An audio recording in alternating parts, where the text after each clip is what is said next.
Hi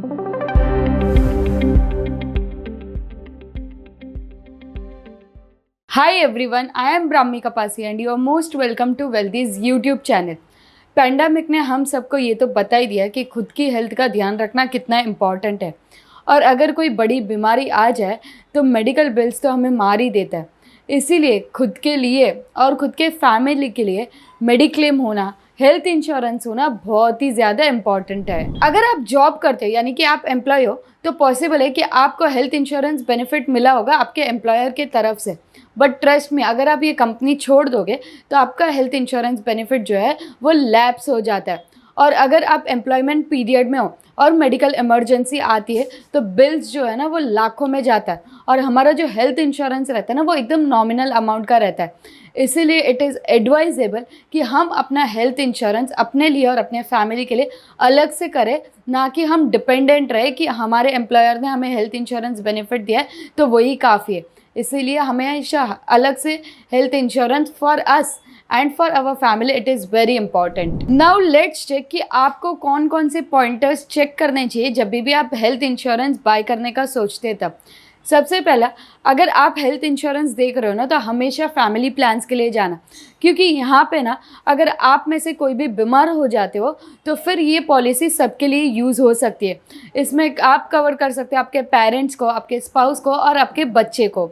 second pointer आता है कि जब भी आप हेल्थ इंश्योरेंस पॉलिसी लेने का प्लान करो तो हमेशा याद रखना कि आपको ना आपके सारे फैमिली मेम्बर्स की एज याद रखनी चाहिए और ध्यान में रख के ही फिर पॉलिसी लेनी चाहिए, क्योंकि आपका जो पॉलिसी अमाउंट जो है वो डिपेंड करेगा कि आपके फैमिली की हेल्थ क्या है और एज क्या है सब फैमिली मेम्बर्स की। हम सबको पता है कि ना मेडिकल एक्सपेंसेस काफ़ी स्काई रॉकेट होते जा रहा है। इसमें मैटरनिटी की कॉस्ट जो है ना वो भी स्काई रॉकेट हो रही है। इसीलिए हमेशा जब भी आप हेल्थ इंश्योरेंस पॉलिसी बाय करो हमेशा ध्यान रखना कि मैटरनिटी बेनिफिट्स हो आपके पास, एंड उसमें भी आपको चेक करना चाहिए कि सब लिमिट क्या है, मैटरनिटी के क्या क्या बेनिफिट्स है, क्या क्या एक्सक्लूजन्स है, क्या क्या इंक्लूजन्स है, कितना वेटिंग पीरियड है, ये सारे क्लेम्स आप ले सकते हो या नहीं, ये सारे पॉइंट्स चेक करने हैं related to maternity benefits. Always remember कि आप जब भी हेल्थ इंश्योरेंस लेते हो तो प्री एंड पोस्ट एक्सपेंसेस भी कवर्ड होने चाहिए। ऐसा तो होगा नहीं कि हम डायरेक्टली बेड से उठ के डायरेक्ट हॉस्पिटल में चले जाएंगे। हम अगर बीमार गिरते तो सबसे पहले हम डॉक्टर को अप्रोच करते, डॉक्टर्स हमें टेस्ट करने बोलते हैं तो टेस्ट करवाते, और फिर अगर कुछ सीरियस होगा तो ही हम हॉस्पिटलाइज होते हैं। हॉस्पिटलाइज होने के बाद भी जब हमें डिस्चार्ज मिलता है तो ऐसा तो नहीं हो जाएगा कि हमारा मेडिसिन सब ख़त्म हो जाएगा। हॉस्पिटलाइज से डिस्चार्ज होने के बाद भी हमारे कुछ एक्सपेंसेस रहते हैं, तो ये जो प्री और पोस्ट हॉस्पिटल के खर्चे ना वो सारे आपके मेडिकल इंश्योरेंस में यानी कि हेल्थ इंश्योरेंस में कवर्ड होने चाहिए। काफ़ी लोगों को ना डिले की आदत रहती है, तो वो लोग ना 35, 40, 45 ईयर्स तक ना मेडिकल क्लेम या फिर हेल्थ इंश्योरेंस करवाते ही नहीं है। इट इज़ वेरी इंपॉर्टेंट कि हम जितना जल्दी करें उतना हमें प्रीमियम कम पे करना पड़ेगा। जब भी आप हेल्थ इंश्योरेंस बाय करते हो और आपको प्री इलनेस है या फिर कोई डिजीज़ है जो पहले से है आपको, तो वो कॉलम आपको टिक करना चाहिए, जैसे कि डायबिटीज़ है या फिर आपका ब्लड प्रेशर है, तो ये हमेशा मेंशन करना जब भी आप हेल्थ इंश्योरेंस लेते हो। अगर आप मेंशन नहीं करते हो और यही रीज़न से आप हॉस्पिटलाइज होते हो तो फिर आपकी पॉलिसी आपको क्लेम के लिए काम नहीं आएगी। इट इज़ वेरी इंपॉर्टेंट कि हम जब भी हेल्थ इंश्योरेंस लें तो हर एक टर्म्स एंड कंडीशंस को अच्छे से पढ़ें और जो जो अपने लिए एप्लीकेबल है वहाँ पे हम टिक करें, ताकि जब हम एक्चुअली हॉस्पिटलाइज होते हैं तो हमें क्लेम के लिए भागना ना पड़े। Now this point is very very very very important. हमेशा याद रखना कि आप जब भी हेल्थ इंश्योरेंस लेते हो ना तो आपकी जो कंपनी है इंश्योरेंस कंपनी, उनका ना काफ़ी सारे हॉस्पिटल्स के साथ टाई अप रहता है।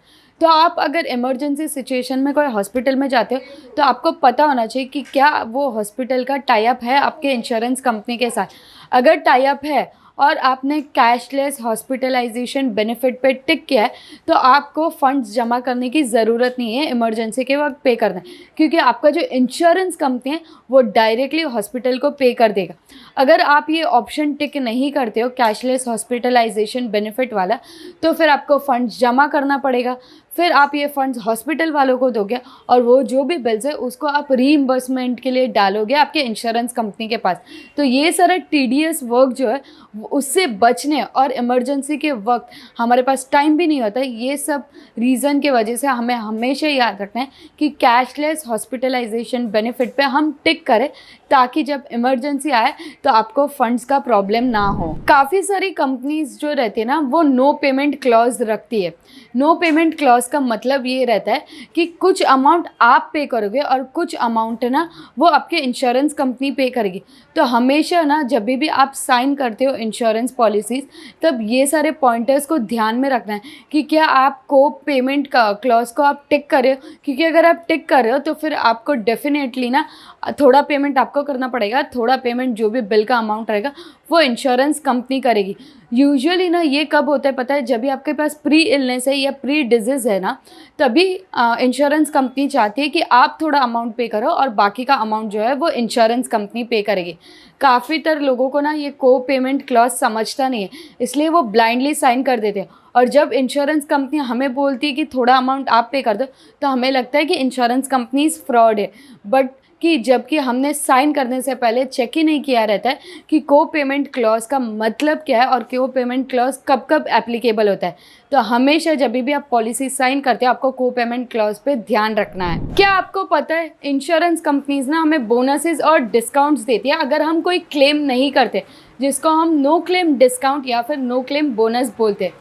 फॉर एग्जाम्पल, आपने पिछले 5 साल में कोई क्लेम किया ही नहीं आपके हेल्थ इंश्योरेंस पे और आपका कवरेज था 5 लाख रुपीज़, तो फिर पॉसिबल है कि वो एवरी ईयर ना 10% से आपका कवरेज बढ़ा दे एंड एट सेम प्रीमियम, यानी कि आपका कवरेज बढ़ जाएगा बट आपको सेम प्रीमियम देना है। सो फॉर एग्जांपल, आपने 5 लाख का लिया था तो ईयर 1 पे आपने कोई क्लेम नहीं किया, तो नेक्स्ट ईयर आपका जो प्रीमियम कवरेज रहेगा ना हेल्थ इंश्योरेंस का कवरेज, वो हो जाएगा 5,50,000।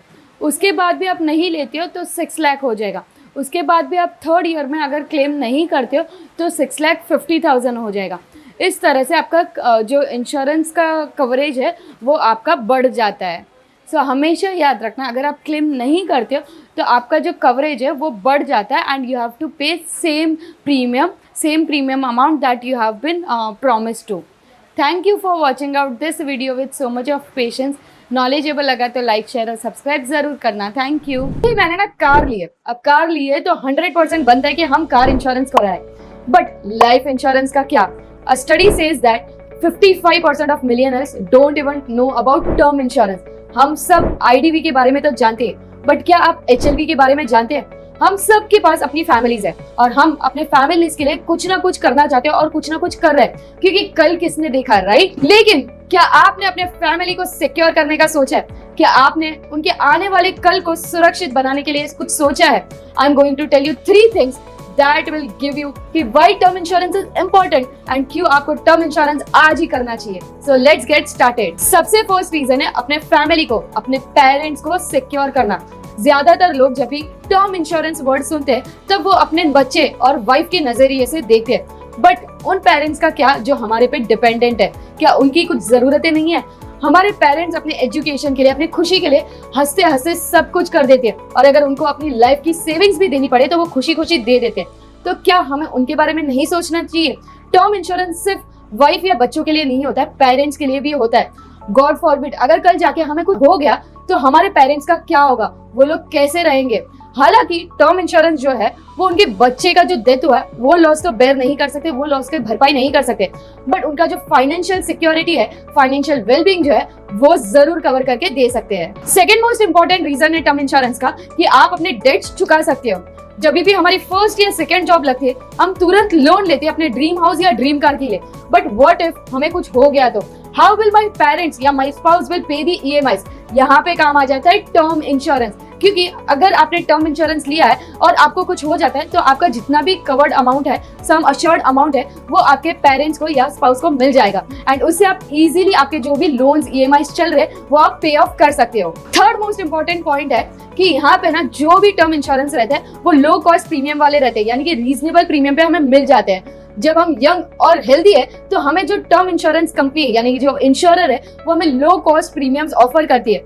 1 करोड़ तक का हमें लाइफ कवर मिल सकता है इजीली एट 16 to 20,000 प्रीमियम पे। And you all are aware कि ये जो अमाउंट है वो काफी कम है and it is not expensive at all, but as we age premium gets more and more expensive. So if you guys are interested in getting term insurance, I would highly recommend you to talk to Wealthy's trusted wealth partners.